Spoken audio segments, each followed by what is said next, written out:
Hello hi friends, मैं आपका friend विजय अपने YouTube channel IT technical power study पर आपका हार्दिक स्वागत है। फ्रेंड्स, प्रीवियस क्लास में हमने सिंगल फेज मोटर वाला चैप्टर कंप्लीट कर लिया है। आज की क्लास में हम इस चैप्टर से रिलेटेड क्वेश्चन को देखेंगे, जो कि एग्ज़ाम के दृष्टिकोण से देखा जाए तो बहुत इंपॉर्टेंट क्वेश्चन है। आप इन क्वेश्चन को ज़रूर देखिएगा।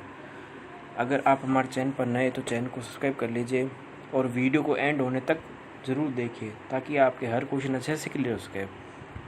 मैंने इस क्वेश्चन का जो PDF है वो अपने वीडियो के डिस्क्रिप्शन बॉक्स में डाल दिया है, तो आप वीडियो के डिस्क्रिप्शन बॉक्स में जाकर इन क्वेश्चन का लिंक देख सकते हैं। उसमें मैंने गूगल ड्राइव की फाइल में क्वेश्चन का PDF डाल रखे हैं, क्वेश्चन के मैंने PDF डाल रखे हैं, तो आप वहाँ पर जाकर देख सकते हैं। तो फ्रेंड्स, शुरू करते हैं आज की क्लास। सिंगल फेज मोटर में प्रारंभिक वाइंडिंग के विसंयोजित होने के पश्चात मोटर केवल चलती है। सिंगल फेज मोटर में प्रारंभिक वाइंडिंग के विसंयोजित, यानी कहने का मतलब ये फ्रेंड्स, सिंगल फेज मोटर जो होती है उसमें जो प्रारंभिक वाइंडिंग यानी कि स्टार्टिंग वाइंडिंग जो होती है वो अगर डिस्कनेक्ट होती है तो उसके पश्चात मोटर किस पर चलती है? रनिंग वाइंडिंग पर चलती है, स्क्वेयर केज वाइंडिंग पर चलती है, कंपनसेटिंग वाइंडिंग पर चलती है। तो फ्रेंड्स, जब सिंगल फेज मोटर में जब प्रारंभिक वाइंडिंग यानी कि स्टार्टिंग वाइंडिंग जब डिस्कनेक्टेड होती है, जब क्या होता है, अब केंद्र स्विच क्या करता है सिंगल फेज मोटर में, क्या करता है, जब मोटर अपनी घूर्णन गति 75% प्राप्त कर लेती है तो CFS स्विच क्या करता है, स्टार्टिंग वाइंडिंग को परिपथ से बाहर कर देता है। तो मोटर उस कंडीशन में रनिंग वाइंडिंग पर कार्य करती है। तो फ्रेंड्स, इसका आंसर क्या होगा? इसका आंसर होगा ऑप्शन नंबर ए। ठीक है फ्रेंड्स, इसका आंसर क्या होगा? Option number A. फ्रेंड्स, इस क्वेश्चन की PDF आप वीडियो के डिस्क्रिप्शन में भी जाकर देख सकते हैं। ठीक है, इस वीडियो के जो क्वेश्चन है, इस क्वेश्चन को मैंने वीडियो के डिस्क्रिप्शन बॉक्स में भी डाल रखा है, तो आप वहाँ पर जाकर इसका लिंक देख सकते हैं। नेक्स्ट क्वेश्चन देख लेते हैं, क्वेश्चन नंबर 2। उसमें आपको इस क्वेश्चन से रिलेटेड आंसर भी मिल जाएंगे। उसमें PDF में आपको सिर्फ क्वेश्चन मिलेंगे, क्वेश्चन का जो एंडिंग होगी यानी PDF जहाँ पर एंड होगा वहाँ पर आपको आंसर की भी दे रखी है।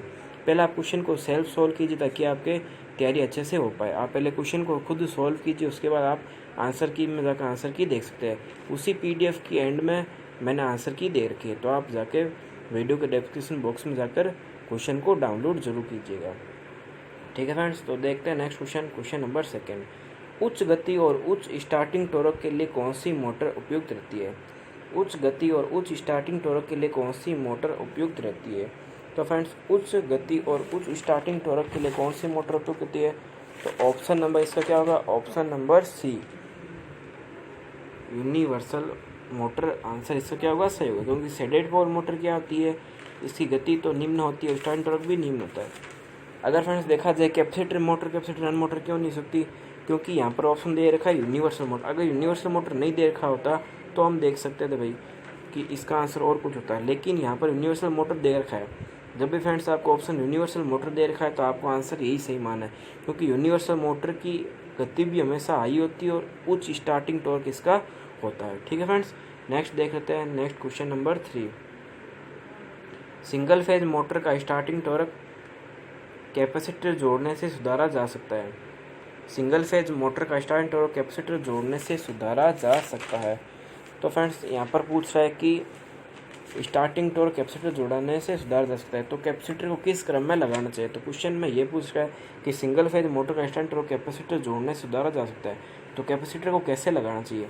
तो ऑप्शन ए दे रखा है आपको सप्लाई टर्मिनल पर, ऑप्शन बी दे रखा है मुख्य वाइंडिंग के साथ श्रेणी क्रम में, ऑप्शन सी दे रखा है स्टार्टिंग वाइंडिंग के साथ श्रेणी क्रम में, ऑप्शन डी दोनों वाइंडिंग के साथ श्रेणी क्रम में। तो फ्रेंड्स, इसका आंसर क्या होगा? इसका आंसर क्या होगा? स्टार्टिंग वाइंडिंग के साथ श्रेणी क्रम में क्या करते हैं, हम कैपेसिटर को जोड़ते हैं। उम्मीद है फ्रेंड्स आपको अच्छे समझ में होगा। नेक्स्ट क्वेश्चन देख रहे थे, question number 4।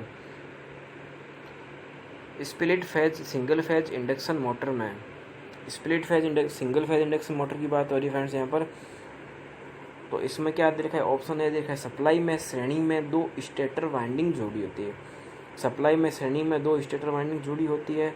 Option B supply पर जुड़ी समान मान के प्रतिरोध तथा प्रतिघात की 2 वाइंडिंग मुख्य तथा स्टार्टिंग होती है। ऑप्शन सी निम्न प्रतिरोध तथा उच्च प्रतिघात की मुख्य वाइंडिंग तथा उच्च प्रतिरोध निम्न प्रतिघात की स्टार्टिंग वाइंडिंग। ऑप्शन डी उच्च प्रतिघात तथा निम्न प्रतिरोध की मुख्य तथा स्टार्टिंग दोनों वाइंडिंग होती है। तो फ्रेंड्स ऑप्शन है इसका सही होगा। हमारे को स्प्लिट फेज इंडक्शन मोटर का पूछा है, तो स्प्लिट फेज इंडक्शन मोटर में क्या होता है कि हम क्या करते हैं, फील्ड वाइंडिंग को दो भाग में बांटते हैं, ठीक है। सिंगल फेज मोटर में हम फील्ड वाइंडिंग को दो भाग में बांटते हैं, स्टार्टिंग वाइंडिंग और रनिंग वाइंडिंग, ठीक है। तो स्टार्टिंग वाइंडिंग का जो प्रतिरोध होता है वो क्या होता है, निम्न होता है, और जो इंडक्टेंस होता है यानी कि प्रतिघात जो होता है वो क्या होता है, उच्च होता है। तो ऑप्शन नंबर सी इसका आंसर सही होगा। क्यों सही होगा,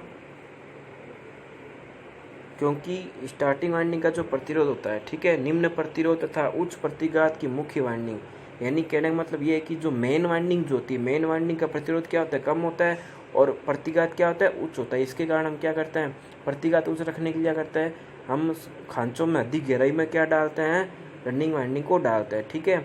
जो मेन वाइंडिंग या फिर रनिंग वाइंडिंग है उसको हम खांचों में अधिक गहराई में डालते हैं ताकि मोटर का इंडक्टेंस बढ़ सके और उसका प्रतिरोध कम रहे। इसके लिए हम क्या लगाते हैं, मोटे तार के कुंडल लगाते हैं। उसके अलावा तथा उच्च प्रतिरोध और निम्न प्रतिघात की क्या होती है, स्टार्टिंग वाइंडिंग होती है, ठीक है। उच्च प्रतिरोध की क्या होती है, उच्च प्रतिरोध और निम्न प्रतिघात की क्या होती है, स्टार्टिंग वाइंडिंग होती है, ठीक है। स्टार्टिंग वाइंडिंग का प्रतिरोध क्या होता है, हाई होता है, क्योंकि लपेट हम क्या लगाते हैं, ज़्यादा लगाते हैं, टर्न ज़्यादा लगाते हैं, तार क्या लेते हैं, पतला यूज में लेते हैं, ठीक है, जिसके कारण क्या तार का प्रतिरोध अधिक होता है। और खांचों में क्या डालते हैं, रनिंग वाइंडिंग के ऊपर स्टार्टिंग वाइंडिंग डालते हैं, इसके कारण क्या होता है, वाइंडिंग का प्रतिरोध निम्न होता है, ठीक है। तो ऑप्शन नंबर सी इसका आंसर सही होगा। उम्मीद है आपको क्वेश्चन अच्छे समझ में आएगा। नेक्स्ट क्वेश्चन देख लेते हैं, क्वेश्चन नंबर 5। यदि सिंगल फेज मोटर का कैपेसिटर शॉर्ट सर्किट हो तो, यदि single phase motor capacitor short circuit हो तो क्या होगा मोटर में, तो यदि सिंगल फेज मोटर का कैपेसिटर अगर शॉर्ट सर्किट हो तो मोटर क्या होगी, झटकों के साथ स्टार्ट होगी। ऑप्शन बी, मोटर स्टार्ट होकर रुक जाएगी। ऑप्शन सी, स्टार्ट नहीं होगी। ऑप्शन डी, मोटर पूर्ण गति से स्टार्ट होगी। तो फ्रेंड्स सिंगल फेज मोटर में कैपेसिटर क्यों लगाते हैं, ताकि मोटर का स्टार्टिंग टॉर्क बढ़ सके, ठीक है, मोटर सेल्फ स्टार्ट बन सके। अगर कैपेसिटर शॉर्ट सर्किट होगा तो मोटर का वो टॉर्क नहीं उठा पाएगा, यानी मोटर स्टार्ट नहीं हो पाएगी। तो इसका आंसर ऑप्शन नंबर सी इसका आंसर सी होगा, ठीक है। नेक्स्ट क्वेश्चन देख लेते हैं हम, क्वेश्चन नंबर 6। यदि किसी capacitor start capacitor run motor का CFS स्विच स्थायी रूप से शॉर्ट सर्किट हो जाता है, यदि किसी capacitor start capacitor run motor का CFS यानी कि अपकेंद्रित स्विच स्थायी रूप से अगर शॉर्ट सर्किट हो जाता है, उस कंडीशन में क्या होता है वो हम देख लेते हैं। Option number A, motor load नहीं उठाएगी। ऑप्शन बी, मोटर गति नहीं पकड़ेगी। ऑप्शन सी, मोटर अधिक विद्युत तथा उच्च धारा लेगी। ऑप्शन डी, कैपेसिटर का ब्रेक डाउन हो जाता है। तो इसका आंसर क्या होगा कि मोटर क्या होगी, मोटर लोड नहीं उठा पाएगी, क्योंकि अब केंद्रीय स्विच जो होती है, अब केंद्रीय स्विच में क्या होता है कि मोटर जब अपनी पूर्ण गति प्राप्त करती है तो CFS स्विच हट जाता है। अगर CFS स्विच अगर शॉर्ट सर्किट होगा तो मोटर लोड नहीं उठा पाएगी, ठीक है। मोटर गति भी पकड़ेगी क्योंकि कैपेसिटर तो जुड़ा हुआ ही है, तो मोटर गति भी पकड़ेगी। ऑप्शन सी, मोटर अधिक विद्युत और उच्च धारा लेगी, ये भी नहीं होगा। ऑप्शन डी, कैपेसिटर का ब्रेकडाउन हो जाएगा, तो कैपेसिटर का कोई इसमें रोल नहीं है। CFS स्विच अगर शॉर्ट सर्किट हो जाता है तो मोटर कभी भी लोड नहीं उठा पाएगी, ठीक है फ्रेंड्स। तो इसका आंसर ऑप्शन नंबर ए होगा। क्वेश्चन नंबर 7 देख लेते हैं। यदि सिंगल फेज मोटर गर्म हो जाती है तो संभव कारण हो सकता है। यदि सिंगल फेज मोटर गर्म हो जाती है, मान लो हमारे पास एक सिंगल फेज मोटर है, वो क्या हो रही, गर्म हो रही है, तो संभव कारण हो सकता है। तो सिंगल फेज मोटर अगर गर्म हो रही है तो संभव कारण हो सकता है। Option A, overloading. Option B, घिसे हुए बेरिंग। ऑप्शन सी, शुष्क बेरिंग। ऑप्शन डी, उपरोक्त सभी। तो इसका आंसर फ्रेंड्स क्या होगा, ऑप्शन नंबर डी, उपरोक्त सभी इसका आंसर सी होगा। क्यों होगा, क्योंकि सिंगल फेज मोटर कब किस कंडीशन गर्म होगी, या तो मोटर से ज़्यादा ओवरलोड जुड़ा, अगर ओवरलोड जुड़ा हुआ तो मोटर अधिक करंट लेने से लग जाती है, तो मोटर उस वजह से भी गर्म होती है। उसके अलावा जो घिसे हुए बेरिंग है, बेरिंग अगर घिसे हुए या फिर बेरिंग अगर शुष्क है, उस पर कोई बेरिंग पर किसी तरह का लुब्रिकेशन, ग्रीस वगैरह नहीं लगा रखा, ऑयल नहीं लगा रखा, तो भी मोटर गर्म हो सकती है। क्योंकि मोटर क्या होती है, अधिक क्या लगाने लग जाती है, अधिक बल लगाने लग जाती है, तो जिसके कारण क्या होता है, मोटर गर्म होनी स्टार्ट हो जाती है, ठीक है। तो ये सारे ऑप्शन इसमें से होंगे, तो ऑप्शन डी, उपरोक्त सभी इसका आंसर से होगा। नेक्स्ट क्वेश्चन देख रहे थे, question number 8। Single phase capacitor motor की घूर्णन की दिशा डैश डैश डैश के कनेक्शन आपस में बदलने से उल्टी जा सकती है। सिंगल फेज मोटर की घूर्णन की दिशा के कनेक्शन आपस में बदलने से उल्टी जा सकती है। ऑप्शन ए, मुख्य वाइंडिंग तथा स्टार्टिंग वाइंडिंग। ऑप्शन बी, केवल स्टार्टिंग वाइंडिंग। ऑप्शन सी, मुख्य वाइंडिंग। ऑप्शन डी स्टार्टिंग या मुख्य वाइंडिंग में से किसी एक।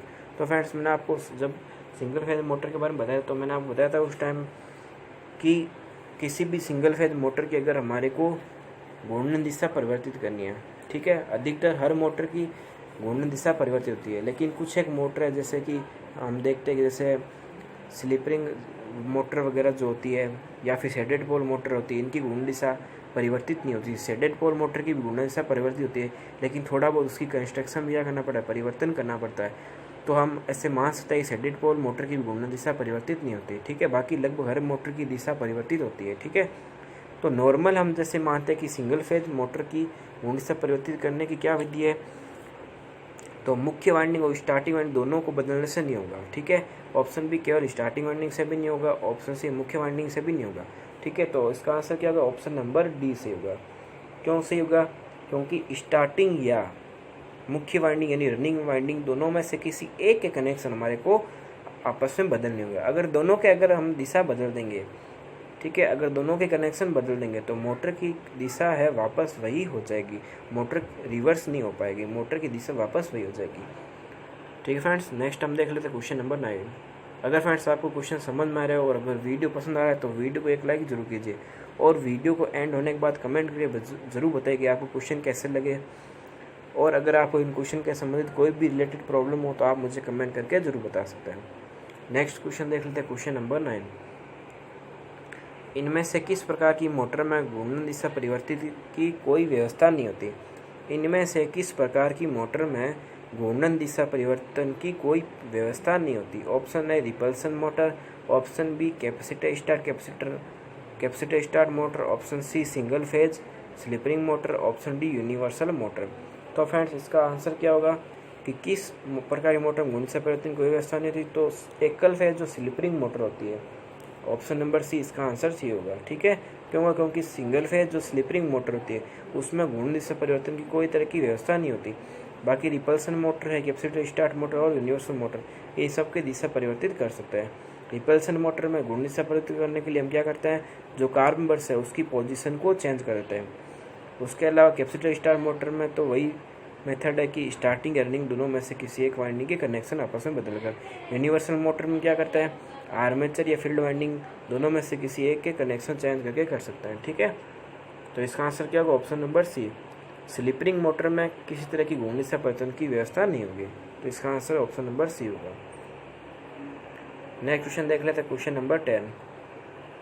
निम्न में से किस प्रकार की मोटर में कैपेसिटर स्थायी रूप से जुड़ा रहता है।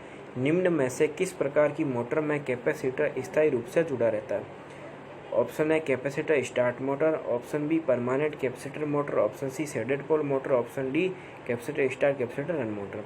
तो फ्रेंड्स जो कैपेसिटर स्टार्ट मोटर होती है उसमें कैपेसिटर परमानेंट रूप से नहीं जुड़ा होता, ठीक है। Option B permanent capacitor motor, option C shaded pole motor में किस तरह का कैपेसिटर नहीं लगता।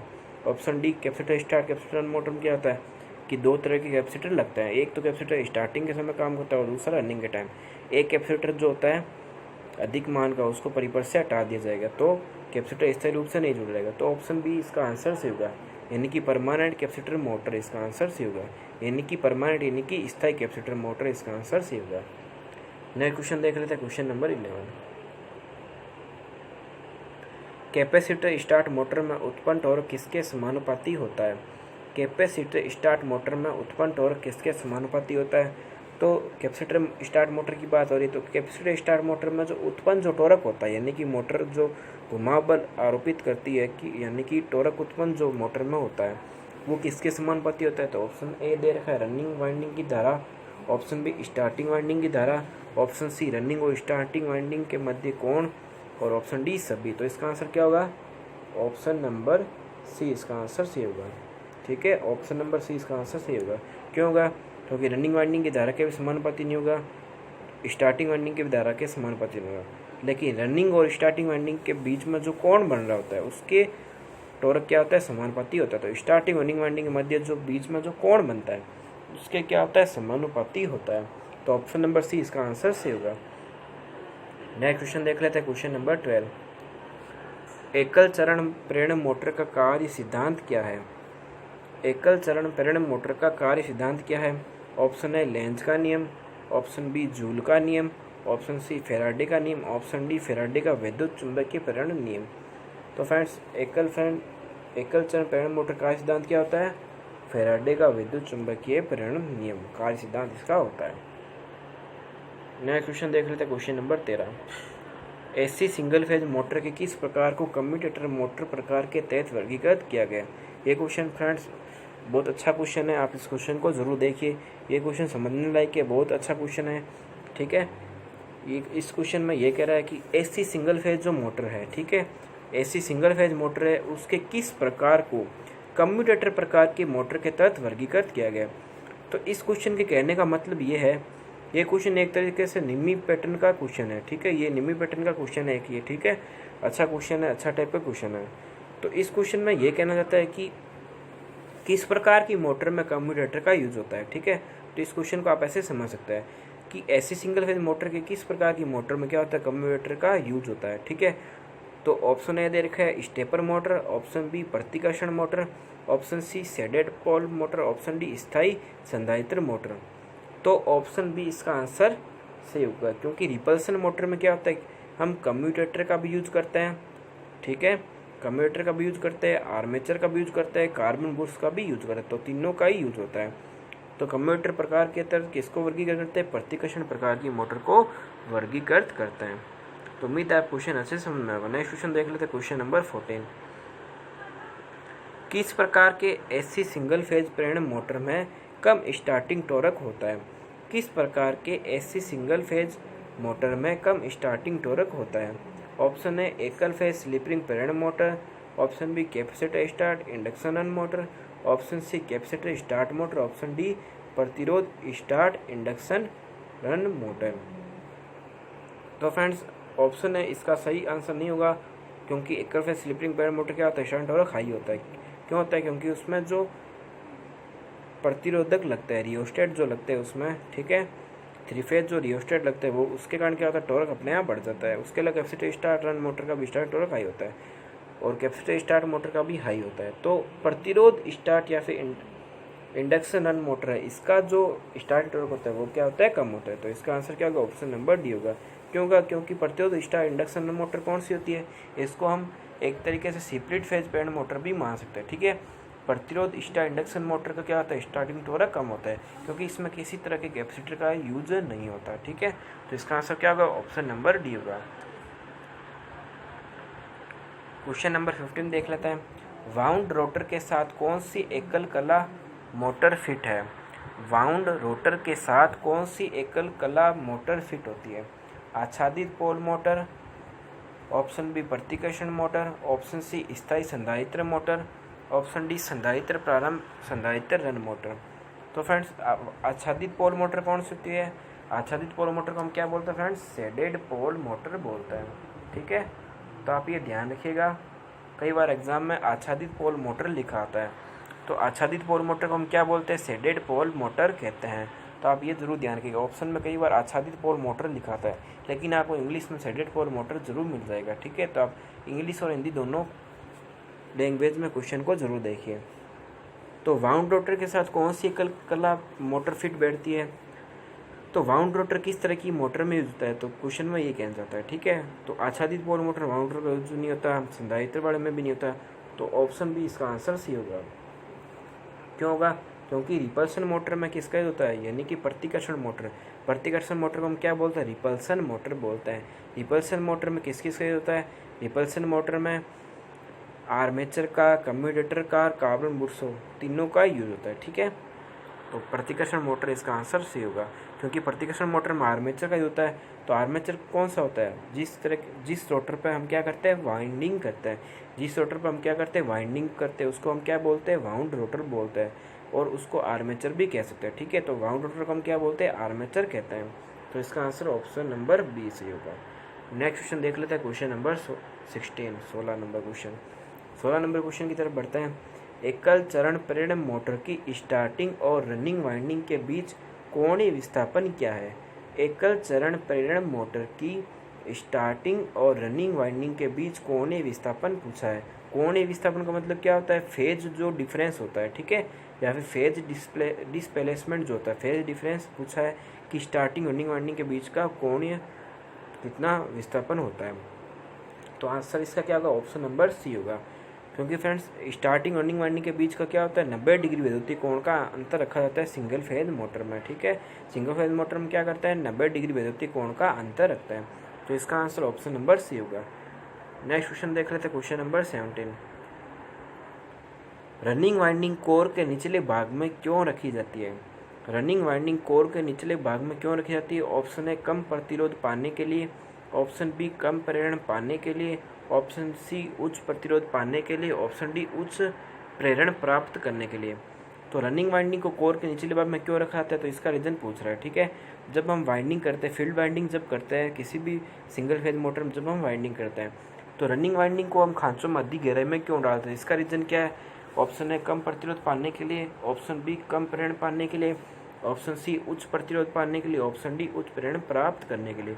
तो हम रनिंग वाइंडिंग को निचले भाग में क्यों डालते हैं, क्योंकि रनिंग वाइंडिंग का जो प्रतिरोध होता है वो क्या होता है, कम होता है। क्योंकि मोटे तार से इसकी वाइंडिंग बनाते हैं, उसके लिए खांचे में क्यों गहराई में डालते हैं, ताकि वाइंडिंग का जो प्रेरण है यानी कि इंडक्टेंस है वो क्या रह सके, उच्च रह सके। इसके लिए हम क्या डालते हैं, खांचे में अधिक गहराई में डालते हैं। उसके अलावा जो स्टार्टिंग वाइंडिंग होती है, स्टार्टिंग वाइंडिंग को हम क्या डालते हैं, रनिंग वाइंडिंग से ऊपर डालते हैं ताकि इंडक्टेंस इसका निम्न रह सके। ठीक है, इसलिए हम क्या डालते हैं, खांचों में अधिक गहराई में डालते हैं ताकि इंडक्टेंस का मान उच्च रह सके मोटर में। ठीक है, नेक्स्ट क्वेश्चन देख लेते हैं, क्वेश्चन नंबर 18।